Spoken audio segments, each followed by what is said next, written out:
Et s'il existait une vérité si puissante, que les grandes puissances du monde préféreraient qu'elle ne soit jamais proclamée? Pendant des siècles, des systèmes entiers se sont levés pour contrôler les croyances des gens. Les gouvernements tombent.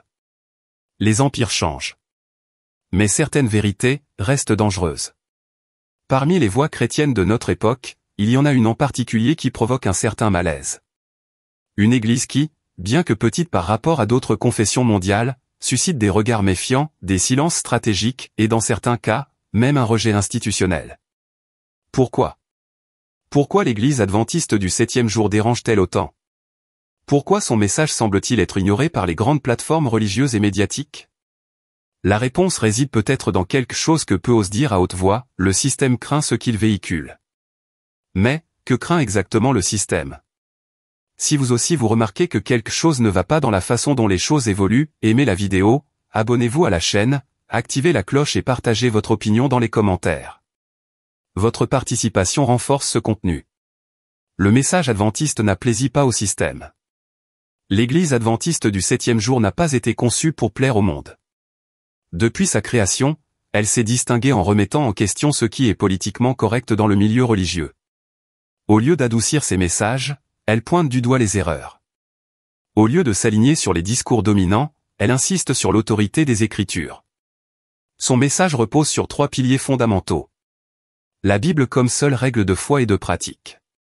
À une époque où le subjectivisme règne et où chacun crée sa propre vérité, les adventistes soutiennent que seule la parole de Dieu doit guider la vie et la foi. Cela les met en confrontation directe avec les courants théologiques qui relativisent les Écritures au nom de la culture ou de la tradition. La validité éternelle des 10 commandements, y compris le sabbat.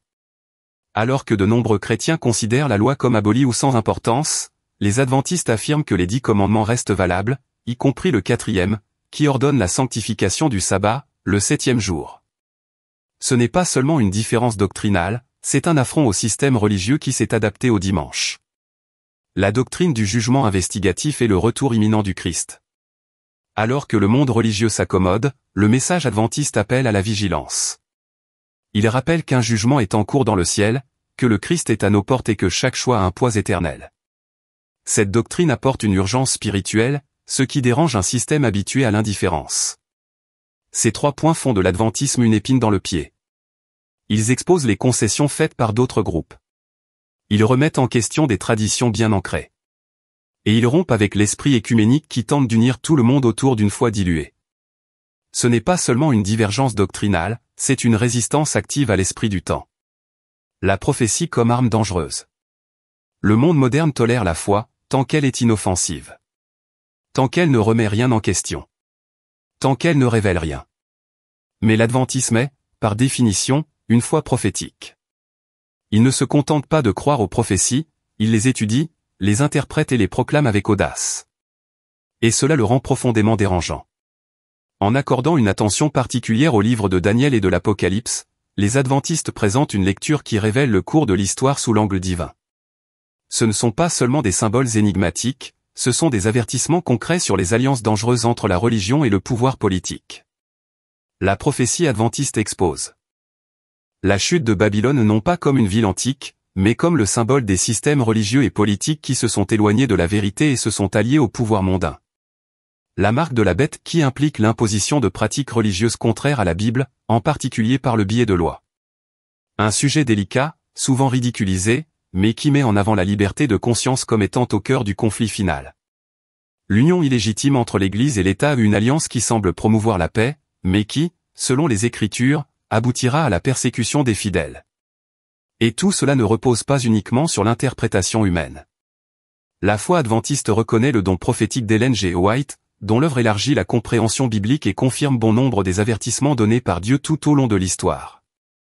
Ces avertissements n'étaient pas génériques, ils touchaient des points sensibles, l'émergence d'un pouvoir religieux dominant, la décadence morale des églises et la nécessité d'un reste fidèle.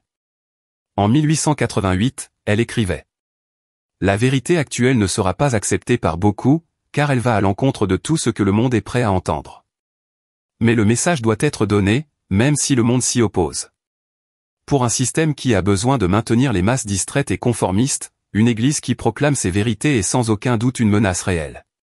Le samedi comme symbole de loyauté. Pour beaucoup, le samedi n'est qu'une question de calendrier. Un détail de l'ancienne alliance. Quelque chose sans importance dans le monde moderne. Mais pour les adventistes, c'est bien plus qu'un jour de repos, c'est un signe de loyauté envers Dieu au-dessus de toute autorité humaine. Depuis l'Éden, le samedi a été mis à part, béni et sanctifié par Dieu. Il n'a pas été institué par Moïse, mais par le Créateur lui-même. C'est un mémorial de la création et un rappel hebdomadaire que Dieu est souverain. Cependant, au cours de l'histoire, ce commandement a été effacé, déformé, remplacé. Aujourd'hui, la grande majorité des chrétiens observent le dimanche, même sans fondement biblique. Et c'est là que commence la tension.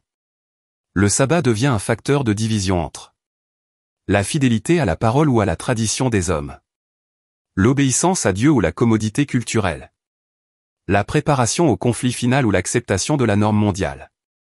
Selon la compréhension prophétique adventiste, le monde est lentement préparé à une législation dominicale qui, sous prétexte de préservation de l'environnement, d'unité spirituelle ou de bien-être social, cherchera à imposer l'observance du dimanche comme jour officiel de culte. Dans ce contexte, le sabbat devient un acte de résistance prophétique. Comme l'a dit un jour un leader adventiste, le sabbat est le drapeau du royaume de Dieu hissé en territoire ennemi. C'est pourquoi le système n'aime pas le sabbat. Parce qu'il confronte. Parce qu'il dénonce. Parce qu'il refuse de plier le genou devant les pressions religieuses, politiques ou sociales. Le sabbat est aujourd'hui ce qu'il a toujours été, un test. Et tôt ou tard, le monde entier sera confronté à lui. Pourquoi l'Église adventiste n'est-elle pas invitée à la table des grands? Alors que les chefs religieux du monde entier se réunissent dans des forums interreligieux, des sommets écuméniques et des conférences mondiales sur la foi et la morale, l'Église adventiste du 7e jour n'est généralement pas présente. Et lorsqu'elle y est, elle a rarement voix au chapitre. Mais ce n'est pas un hasard. C'est un choix. Et aussi une conséquence. Le message adventiste ne s'aligne pas sur le discours conciliant qui recherche l'unité à tout prix. L'Église adventiste du 7e jour croit que la vérité ne peut être négociée, même si cela la rend impopulaire. Dans le contexte écuménique actuel, les différences doctrinales sont considérées comme des obstacles à ignorer au nom de la paix. Mais pour les adventistes, ignorer les différences revient à trahir la fidélité biblique. C'est pourquoi, même avec des millions de membres dans presque tous les pays du monde, l'Église adventiste du 7e jour est encore souvent exclue des grands cercles d'influence religieuse. Un exemple emblématique s'est produit en 2005, lors du Forum interreligieux des Nations Unies à New York. Des dizaines de dirigeants chrétiens, musulmans, juifs, hindous et bouddhistes y étaient présents. L'Église adventiste n'a pas été mentionnée ni officiellement invitée. Pourquoi? Parce que le message adventiste soulève des questions dérangeantes. Il remet en question la légitimité des traditions adoptées par une grande partie du christianisme. Il parle d'apostasie, d'un reste fidèle, de Babylone spirituelle. Et cela dérange. Dans la pratique, le système interprète cette séparation comme de la rébellion. Comme si l'Église adventiste était, hors ligne, ne coopérant pas aux efforts d'unification religieuse mondiale. Mais pour ceux qui connaissent les Écritures, cette posture est autre chose, la fidélité. La fidélité à l'appel d'Apocalypse 14. Craignez Dieu et donnez-lui gloire, car l'heure de son jugement est venue. L'Église adventiste n'a pas été appelée à occuper une place parmi les grands, elle a été appelée à annoncer un message que beaucoup de ses grands préfèrent ignorer. Le système a besoin de silence et il crie la vérité. Dans un monde où tant de voix s'élèvent pour des causes politiques, sociales, culturelles et religieuses, il existe un type de message que le système veut faire taire, celui qui dit la vérité sans craindre les conséquences. Et c'est exactement la position du message adventiste. Alors qu'une grande partie du christianisme moderne s'adapte à l'esprit du temps, en adoucissant les doctrines, en relativisant les prophéties et en évitant les sujets dérangeants, l'Église adventiste insiste pour proclamer des vérités que le monde préfère ignorer. Le jugement dernier est en cours. L'apostasie religieuse est réelle et prophétisée. L'union entre l'Église et l'État conduira à la persécution des fidèles. Le retour littéral du Christ n'est pas une métaphore, il est imminent. Cette audace dérange. Parce que le système a besoin de silence. Il a besoin d'églises qui se contentent d'accueillir, mais ne mettent pas en garde. Qui s'intègrent, mais ne dénoncent pas. Qui embrassent, mais ne pointent jamais vers la vérité absolue de la Bible. Mais les adventistes continuent de dire. Ainsi parle le Seigneur. Et ce n'est pas nouveau que cela cause un certain malaise. En 1888, Ellen G. White avertissait. Le monde est plus disposé à accepter un évangile façonné par l'homme que la vérité éternelle de Dieu. Mais Dieu aura un peuple qui ne se taira pas. À des moments cruciaux de l'histoire, cette voix a été traitée avec indifférence. Elle a été ignorée. Elle a été qualifiée d'extrémiste. Et pourtant, elle est restée ferme. L'Église adventiste ne se tait pas face aux menaces finales. Au contraire, elle annonce ce que beaucoup craignent d'entendre. Et elle le fait en se basant sur la Bible, avec fidélité et courage. Le système déteste cela. Car lorsque tout le monde essaie de maintenir une paix factice, un peuple qui insiste pour parler de jugement, de vérité et de la fin des temps, c'est un problème. Le danger ne réside pas dans la force, mais dans la vérité. L'Église adventiste n'a pas de pouvoir politique. Elle ne contrôle pas les gouvernements. Elle ne possède pas de chaîne de télévision influente à l'échelle mondiale. Elle ne brasse pas des milliards dans l'économie. Et pourtant, elle dérange. Pourquoi? Parce que ce que le système craint, ce n'est pas la taille de l'institution, mais le poids du message.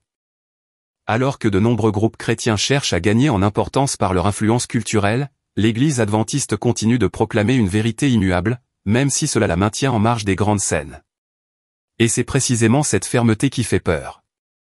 Car la véritable menace ne réside pas dans les armes, les stratégies ou les alliances, mais dans la vérité proclamée avec courage.